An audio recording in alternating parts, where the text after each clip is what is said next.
E se eu te dissesse que a esmagadora maioria das pessoas que afirmam com toda a convicção do mundo acreditar em Deus nunca leu de fato a Bíblia de ponta a ponta, é um paradoxo quase cômico, se não fosse profundamente trágico. Imagine você se dizer o maior fã de um autor, basear sua vida na existência dele, mas nunca ter tido a curiosidade de abrir um único livro que ele escreveu. É uma estatística invisível, mas assustadora. E o mais intrigante é que vivemos em uma era onde todo mundo busca incessantemente por respostas. As pessoas pagam fortunas por mentorias, viajam para retiros espirituais, fazem de tudo para ouvir uma voz superior que traga algum alívio para a ansiedade diária. Mas as, ao mesmo tempo, deixam fechado na estante, pegando poeira, o único lugar onde essa voz fala de forma direta, histórica e clara. Exatamente, e isso cria um fenômeno muito peculiar que precisamos explorar com calma hoje, porque essa negligência diária não é apenas um simples esquecimento ou falta de hábito, é algo que silenciosamente afasta as pessoas daquilo que elas mesmas dizem buscar. Fica no ar aquela sensação de estar constantemente perdido, de viver uma vida pesada, cheia de dúvidas, mesmo tendo fé. Por que existe essa barreira tão imensa entre o desejo de ouvir Deus e a atitude de ler o que ele deixou? A frustração nasce da tentativa falha e da nossa biologia moderna. A pessoa até tenta. Ela abre o livro cheia de boas intenções, lê as primeiras histórias, acha incrível, mas logo esbarra em um texto mais denso e desiste. Acha confuso, acha cansativo. E aí entra a armadilha mais perigosa da mente humana, a famosa frase: amanhã eu tento de novo, com mais calma. Só que esse amanhã nunca chega. E enquanto isso, a vida não pausa. Ela continua bombardeando essa pessoa com decisões difíceis, crises no trabalho, problemas familiares. É o que eu costumo chamar de fé terceirizada. E aqui eu quero levantar uma questão um pouco mais profunda, até filosófica. Até que ponto a nossa sociedade moderna se acostumou a terceirizar absolutamente tudo, inclusive a própria bússola moral e espiritual? A gente ouve o que o líder religioso diz, o que o influenciador recorta em um vídeo de 30 segundos no Instagram, o que o podcast resume. Mas não vamos à fonte. Qual é o preço real que pagamos por essa terceirização? O preço é a fragilidade absoluta. Quando você tem uma fé baseada apenas em ouvir os outros, você não conhece a verdade por si mesmo. É como tentar se nutrir mastigando a comida que outra pessoa já mastigou. Desculpe a imagem forte, mas é exatamente isso que acontece no campo espiritual. Quem não conhece o texto original não tem como reconhecer a voz do autor. Acaba sendo guiado pelas emoções do momento, pela opinião pública que muda a cada semana e pelas tendências do mundo. E convenhamos, a opinião pública é a coisa mais volátil que existe hoje. Se a sua base de vida for essa, a sua estrutura desmorona no primeiro cancelamento na internet ou na primeira crise financeira que bater à sua porta. É uma fé de castelo de cartas. Você até acredita que tem uma fortaleza, mas bateu um vento mais forte, uma doença, uma perda, já era, tudo vai ao chão. Perfeito. Sem a leitura constante, a fé é instável. Você até acredita em algo superior, mas não tem base, não tem raiz. E é aí que entra a virada de chave de consciência que precisamos discutir. A Bíblia sofre de um grave problema de marketing na nossa era.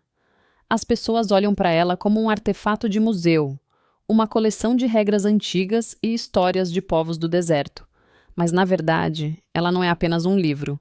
Ela é uma tecnologia viva de transformação mental. Tecnologia de transformação mental. Eu gostei muito dessa definição, porque isso quebra aquela visão mística e intocável e traz o assunto para a nossa prática diária. Quando você diz que ela transforma, como isso opera na rotina de uma pessoa comum?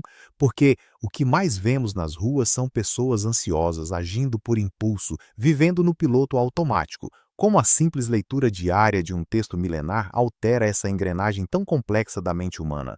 Opera mudando a sua lente de contato com a realidade.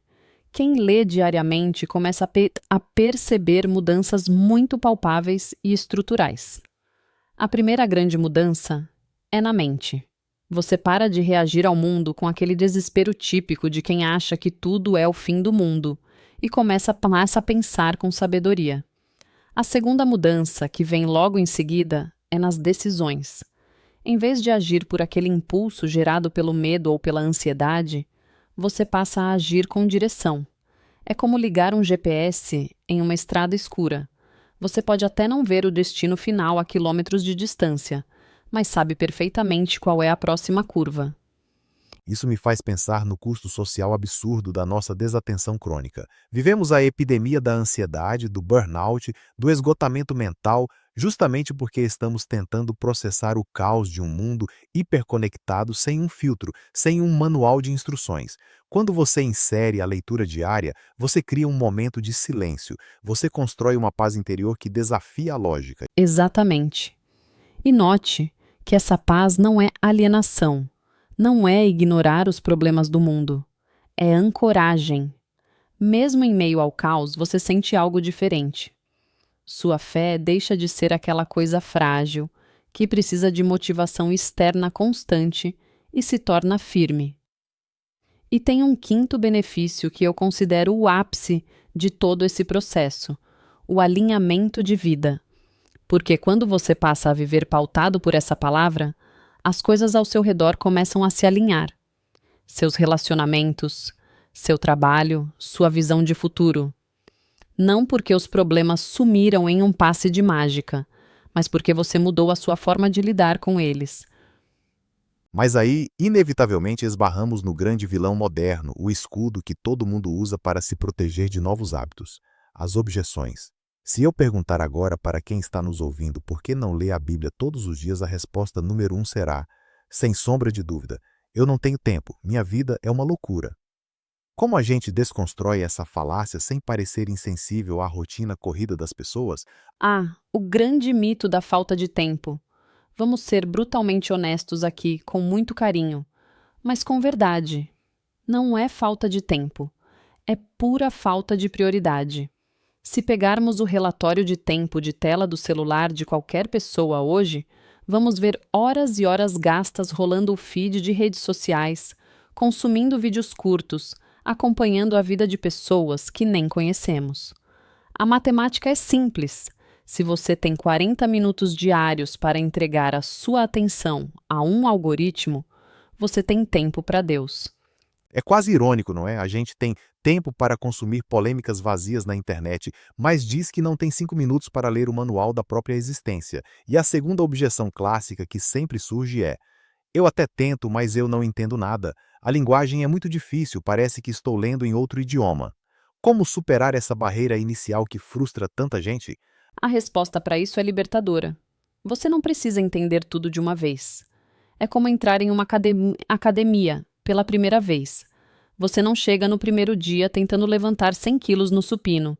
Se tentar, vai se machucar e nunca mais volta. Você começa com os pesos mais leves. A compreensão do texto vem com o tempo, com a constância e com a maturidade. O mais importante não é o quanto você decifra de teologia no dia 1, mas a transformação invisível que começa a acontecer pelo simples fato de você ter tido a humildade de dar o primeiro passo. Ou seja, a ação precede a compreensão completa. Isso tira um peso enorme das costas. Tira a obrigação de ter que ser um grande estudioso para poder abrir o livro. Significa que hoje pode ser o dia que muda tudo. Não precisa ser um projeto grandioso prometido para o dia 1º de janeiro do ano que vem. Não é amanhã, não é depois. Pode ser hoje. Exatamente. Comece com 5 minutos. Mas comece. Abra o texto, leia um pequeno trecho, reflita sobre como aquilo se aplica ao que você vai viver nas próximas horas. Porque a grande verdade que sustenta tudo isso é que a voz continua falando. A transmissão nunca foi interrompida ao longo dos séculos. A grande questão, o ponto central para quem está nos ouvindo agora, é: você está disposto a sintonizar a frequência e ouvir?